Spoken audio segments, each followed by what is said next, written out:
Welcome everyone to today's devotion. Hope I hit all the right buttons. I'm doing this from home today for various reasons. But we are in 2 Peter chapter 2. 2 Peter is only 3 chapters long, so we're already 2/3 of the way through the book by the end of today's devotion. So not too bad. Actually, I love 2 Peter. It's a book oftentimes overlooked. One of the reasons is because of its similarity to Jude, particularly to Peter 2. If you're interested, starting this Wednesday for the next 4 weeks, we'll be doing it in person and online at East Frankfort Baptist Church. I'm going to be teaching through the book of Jude. Jude is only 1 chapter long. It's got a lot of controversy around it, particularly when it comes to source criticism and other issues. And one of the things we'll talk about is how similar the entire book of Jude is to 2 Peter 2. There's a lot of overlap. It's not a verbatim copy at all, but it's very, very, very similar.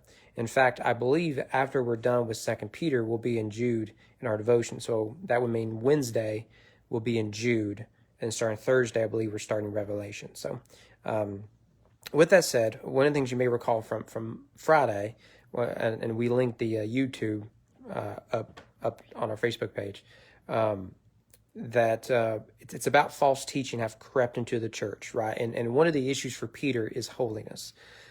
We've been called to holiness. We're called to persevere through suffering. But one of the challenge to that is false teaching. And in 2 Peter 2, he deals with the false teachers. Now, one of the things I argue is that Peter is suggesting that they are coming. Jude, who is very similar, is arguing that they've already come, right? So Peter's looking forward and Jude is looking really in the present. But that's a matter of some debate. But let's just see what he says here. Not just what it is they are teaching. We can get some of that from this text, but really what comes from their teaching. That's what Peter is most concerned with here. He says in verse 1, false prophets also rose among the people. So much of this chapter takes us back to the Old Testament. Just as there will be false teachers among you who will secretly bring in destructive heresies, even denying the master who bought them, bringing upon themselves swift destruction. Now, notice a couple of things he says here. One is that false teaching at its root brings with it destructive heresy. So when he deals with the practical realities of these false teachers, for example, their sensuality is going to be a major emphasis of this chapter. He's arguing that even though it's tempting for us to just say they need to change and fix their morality, Peter says no. The problem isn't morality; it's theology. The morality will fix itself when the theology is on solid ground. And so in this chapter, he's going to show the dangers of their morality, but it's rooted in a bad theology. So they bring in destructive heresies. It's just generic. He doesn't give us anything specific. Denying the master who bought them. So clearly this is a Christological heresy. It's a soteriological heresy. That is, it's a heresy having to do with the right understanding of Christ and a right understanding of salvation. And so there's a lot of debate as to what exactly does Peter have in mind here, and I don't see any reason why we should get into that conversation.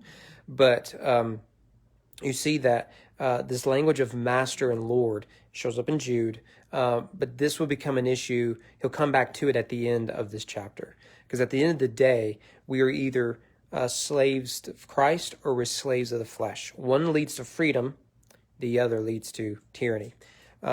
Bringing upon themselves swift destruction. So much of this chapter is about how God condemns and judges those who are guilty of sin, false teaching, and ungodly living. It goes on down. Notice the two issues he looks at. Verse 2, he points out their doctrine of sensuality. In verse 3, their doctrine of greed. And so he's saying that their theology is manifest in itself in these two areas, greed, and Jude will use the term licentiousness. It's a great word. We just don't use it enough. So those two areas, greed and sensuality, well, that's been the history of humanity, right? If you leave humanity to himself, he will go in these two directions, sensuality and greed. Sometimes one over the other, oftentimes it is both. At the end of verse 3 says, their condemnation from a long ago is not idle. Their destruction is not asleep. So what you're going to get from here on out, or for most part, is judgment language. And he does that by going back to the Old Testament, saying, look, God has consistently condemned these activities, sensuality and greed, and they've shown up throughout the Old Testament. So verse 4, he points to the angels who sinned. It's a clear reference to Genesis 6. There's a lot of debate as to how Genesis 6 should be understood. We'll talk about it more in our Wednesday night Bible studies in a few weeks. But Peter is going with the assumption, the interpretation, that Genesis 6 is when the sons of God mix with the daughters of men, that what you have is divine beings mixing with human women. Right, and there's a whole theology and everything. I don't want to chase it, but you need to note there is judgment upon those who are guilty. The angels God did not spare, right? But he sent them into judgment. But then he notes, but he did spare in the ancient world Noah. So you need to know the issue isn't just with the angels, but it's all those who participated and joined them in this act of greed and sensuality. God condemned them, but he spared the righteous man and his family, Noah. And then he points out in verse 6, the cities of Sodom and Gomorrah, and he adds, making them an example of what is going to happen to the ungodly. Right? So we're going to move from Genesis 6 to Genesis 19. And so you have a clear destruction upon not just Sodom and Gomorrah, but I believe there's 3 other cities because of their open licentious sin. Then he adds, he rescued righteous Lot. So much as he did with Genesis 6, he now does with Genesis 19, that though God condemned the ungodly, he preserved the godly. Right? So when God is actively condemning sinners and judging them, he will preserve the righteous. The verse 8, for as that righteous man, Lot, lived among them day after day, same could be said of Noah, he was tormenting his righteous soul over their lawless deeds that he saw and heard. So you have not only is Noah and Lot managing to live amid the ungodly without compromising their ungodliness, but seeing ungodliness was a source of mourning for them.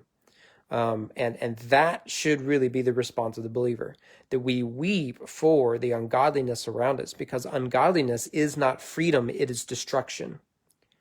Right? And so he'll argue later that there is personal destruction that comes from it, but we also need to see there is divine destruction that comes from it. So that should be a source of mourning. Verse 9, then the Lord knows how to rescue the godly from trials and to keep the unrighteous under punishment until the day of judgment, and especially those who indulge in the lust of defiling passion and despise authority. So notice that there is God preserves the righteous. That is our hope in Christ. He condemns the ungodly, and he notes particularly those who indulge in lust. This is particularly heinous sin in the Bible. Well, he goes on to describe them in some detail that gives an idea of who they are, how they live. We don't have time to get into all that. Verse 12, these like irrational animals, creatures of instinct, born to be caught and destroyed. Now, that is strong language there. But when you think about it, take our culture, for example, what it is we promote is animalistic. In fact, I'm stealing this from Russell Moore in his book on temptation. Every temptation is going to tell you simultaneous contradictory lies. One, you are a God. Therefore there won't be consequences for you. Just follow your heart. Nothing bad's going to come of it. You deserve it. You've been a good boy or girl, whatever. The other is you're just an animal. You just have to indulge yourself. You were born this way, so on and so forth. And that language is picked up throughout the Bible, and Peter picks up on it. They think they are better than everyone else because they have these so-called liberating doctrines. But the truth is they are irrational animals. They are creatures of instinct. They are born to be caught and destroyed. And you think about it, that what is often promoted in our overly sexualized culture is animalistic. It is dehumanizing. Rather than saying we are better than this, It is a theology of surrender we have in our culture. You are your identity, an identity that a tribalistic culture has given you, by the way. You didn't choose for yourself. And you're nothing more than that. You're just an animal. Therefore, indulge yourself because you're just an animal. Oh, and don't worry, you're a divine being because, if anyone tells you you shouldn't do it, they're a bigot, you're righteous. He goes on, they blaspheme about matters of which they are ignorant, will also be destroyed in their destruction. Suffering wrong as the wage for their wrongdoing, they count it pleasure to revel in the daytime. He's saying, look, there's consequences to the sin. And not only will they suffer, but the people around them will suffer. All right? He goes on, verse 14, they have eyes full of adultery, insatiable for sin. Right? This makes sense. I mean, of course, it describes our culture. It describes virtually every culture. They entice unsteady souls. They have hearts trained in greed, accursed children. So again, notice sensuality and greed are the two issues he's raising in this chapter. Forsaking the right way, they have gone astray. And then he compares them to Balaam, who loved gain from wrongdoing. And that's what he's saying that is going on here. You have greed and sensuality, people who are gaining from wickedness, and they profit from it. Well, that is every human culture. But remember, his concern here isn't just morality, but theology. What is it that is driving this sort of stuff? And you notice that Peter's saying this is coming and will come into the church. And you must not allow it. You must stand firm in the doctrines of Christ. He goes on, verse 19, they promise them freedom, but they themselves are slaves of corruption. Right? This is really important theology that we have here. That when people proclaim freedom, liberation, but what they offer you is moral bondage, that's not freedom. That is dehumanizing slavery. The gospel comes and says, you are truly free. You're not defined by who you are, what you've done, and what your desires are. You're defined by who God has told you that you can be and are. And so the gospel gives true freedom here. What the world offers and what this bad theology offers is actually the opposite. And of course, much of liberalism has promoted this sort of stuff. Verse 22 he quotes from a proverb that a lot of people ignore. But he says, but he goes on and says that the real problem is that many of them, they've bought into slavery and then they came into the church and they were liberated only to go back to the slavery. And what they found was the slavery was worse, much like an addict that when they break free from that addiction, when they go back, it's often much worse than it was when they first left. And there's a reason that he says here in verse 22, what the true proverb says has happened to them. The dog returns to his own vomit, and the sow, after washing herself, returns to wallow in the mire.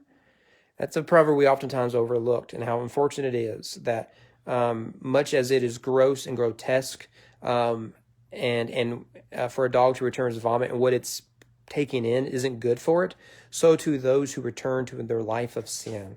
They found liberty, but they want to go back to slavery. And there's a good biblical example of that. That's the people of Israel in the wilderness wanted to go back to Egypt. So anyway, so that's what we have here. Bad theology leads to bad morality. So we got to get our theology right, which you'll deal with in some detail in chapter 3. Hope to see you guys here tomorrow.